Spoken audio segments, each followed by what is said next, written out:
Hey, I'm Mark Gao. Time to follow the incentives. Okay, have you ever asked a genius-level AI a really, really tough question, only to get back advice so generic it feels like it came from a fortune cookie? Yeah.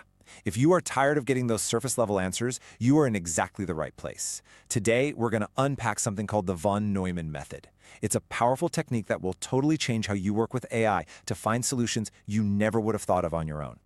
It's a feeling we all know, right? You've got this complex personal problem. You turn to the latest, greatest AI, and the answer you get back is just blah. It's like talking to a brilliant professor who can only give you the first paragraph of a textbook. It is so frustrating. But what if the AI isn't the one failing the test here? That's right. The key to unlocking truly novel insights from an AI isn't about finding some perfect magical prompt. It's about changing the kind of question you're asking in the first place. It's a huge shift from just asking for a solution to trying to deeply understand the problem itself. And that is where the von Neumann method comes in. Now, I want you to think of it like this. You're treating the AI like a brilliant consultant on their very first day. They wouldn't just walk in and give you some pre-packaged solution, would they? No. They'd ask questions to understand the underlying dynamics of your business, and that's exactly what we're going to do. When we ask for the problem's structure, we're asking for the hidden forces, the systems at play, the core principles. We're asking the AI to draw us a map of the problem, not just point to some destination. The method itself is actually beautifully simple. It just follows this three-move pattern. First, you set the stage, you give it context, and you explain the core tension of the problem. Second, and this is so important, you push back on the AI's first idea. You challenge it to force a deeper insight. And third, you follow that new, refined framing to a solution that you probably never would have seen on your own. Let's see how it works with two totally different case studies. So for our first example, we've got an amateur marathon runner who keeps hitting a wall. They are convinced it's got to be an issue with toughness or maybe their diet. But as we're about to see, the real problem is buried deep in the structure of their training. So look at the runner's prompt. They don't just ask, "How do I run farther?" They give all this rich context. They're training consistently, the failure point is always at mile 16, and you can feel the tension. And then, here's the critical move. They ask for the structure of the problem. That's step one, right there. Now, the AI's first reframe is fascinating. It just completely ignores the runner's ideas about willpower or nutrition. Instead, it points to a structural issue. The runner is spending all their time in what's called Zone 3. This is that medium effort pace that feels like you're doing good work, but it's actually too hard for building endurance and way too easy for building speed. It's literally the zone of minimum adaptation. And here it is, step two, the pushback. This is absolutely essential.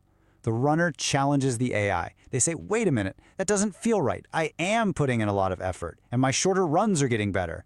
This is what forces the AI to go beyond its first kind of correct answer and give a much sharper, more precise explanation. So the AI comes back with this powerful analogy from a completely different field, metallurgy. To temper steel and make it strong, you don't just keep it moderately warm.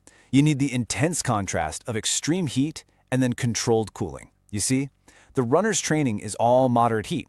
There's no contrast to force a real adaptation. The insight here is incredible. The problem isn't the amount of effort, it's the lack of variation in that effort. And this leads to this wild, counterintuitive principle called polarized training.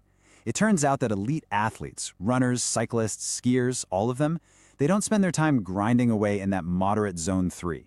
Nope, they all tend to land on this 80-20 split. 80% of their training is super easy, and only 20% is super hard. So the final, actionable solution is to totally restructure the training week. 3 runs that feel almost embarrassingly slow. That's how you build a deep aerobic base. And then 1 very hard session to push your limits. By getting rid of all those moderate effort runs, the runner will, paradoxically, be able to run much farther and faster. Run slower to go farther. Wild, right? Okay, so that's a powerful physical example. Now, let's see how this exact same 3-step method works in a completely different world. A complex business problem. We've got a VP of engineering whose team tripled in size, but their output is slowed to a crawl. And of course, everyone assumes the problem is with the people. And look, the VP's prompt follows the exact same pattern. They give the context, the growth, the slowdown, the failed attempts to fix it. They highlight the tension, and they ask that same essential question: what is the structure of my problem? They're not asking for the latest management fad. They're asking for a root cause diagnosis. The AI's reframe is just radical. It says, this isn't about your people or your culture or who you're hiring. This is a math problem. Specifically, it's a problem of something called queuing theory. The entire system, the whole engineering organization is just too full. It's running at nearly 100% utilization. And this chart shows exactly why that is so catastrophic. In queuing theory, as you get closer to full capacity, wait times don't just go up a little, they explode exponentially. Look at that jump from 90% to 95% utilization. The wait time doesn't just increase by a bit, it more than doubles. Every single task is just sitting around waiting for every other task to finish. The perfect analogy here is highway traffic. You know, a road flows just fine until it hits a certain capacity, and then bam, it seizes into total gridlock. Adding one more car at that point doesn't make your commute a little longer, it brings the entire system to a screeching halt. The engineering team isn't slow, it's gridlocked.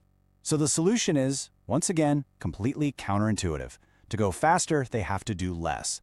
The answer is to dramatically cut the number of active projects. Not people, projects. This lowers the system's utilization and lets work flow smoothly again. It also means you have to manage shared teams like design as the true bottlenecks and start measuring how long it takes to finish work, not just start it. And that right there is the core takeaway. A team of 80 people will literally produce more finished work by actively working on fewer projects at any given time. It's a huge shift in thinking. It moves the blame from the individual engineers to the invisible but incredibly powerful dynamics of the system they're working in. So after these two very different stories that led to surprisingly similar kinds of insights, what's the big takeaway? Well, it's really about how you can start using this method for yourself. You know, the real magic of this whole method is its ability to use an AI's gigantic knowledge base to find patterns across totally unrelated fields. A runner would never think to study metallurgy. An engineering VP isn't reading academic papers on queuing theory. The AI can find that structural similarity and deliver an insight that is almost impossible to find when you're stuck inside your own domain. So here it is. This is your new toolkit for working with AI. When you're stuck, just remember these 3 moves. 1. Lay out the whole situation, the good and the bad. 2. Explicitly ask for the structure of the problem, not a quick solution. And 3. Argue with that first answer. Challenge it. That pushback is what forces the deeper, more refined insight to come out. And that's the question I really want to leave you with. Whether it's in your career, your health, a personal project, what frustrating problem in your life might finally unlock if you just stopped asking for a quick fix and started asking for its true structure? Thanks for watching. If this was useful, please subscribe for more.